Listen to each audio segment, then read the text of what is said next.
Bienvenue dans cet épisode sur Jésus-Christ, l'une des pierres angulaires de la foi chrétienne.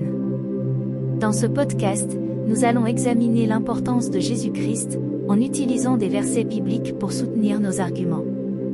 Pour commencer, nous allons regarder l'incarnation de Jésus-Christ. Dans l'Évangile selon Jean, il est écrit, « Le Verbe s'est fait chair, et il a habité parmi nous, plein de grâce et de vérité, et nous avons contemplé sa gloire, une gloire comme celle du Fils unique venu du Père. » Jean 1 verset 14. Ce verset souligne l'idée centrale de la foi chrétienne selon laquelle Jésus-Christ est le Fils de Dieu, né de la Vierge Marie, et qu'il est venu habiter parmi les hommes pour racheter le monde. Ensuite, nous allons examiner la vie et le ministère de Jésus-Christ. Dans l'Évangile selon Luc, il est écrit, « Le Fils de l'homme est venu chercher et sauver ce qui était perdu. » Luc 19 verset 10. Ce verset souligne l'idée que Jésus-Christ est venu sur terre pour sauver l'humanité du péché et de la mort, en offrant sa vie en sacrifice pour le pardon de nos péchés. Jésus-Christ est également considéré comme un exemple pour les chrétiens. Dans l'Évangile selon Jean, il est écrit, « Je vous ai donné un exemple, afin que vous fassiez comme je vous ai fait. » Jean 13 verset 15.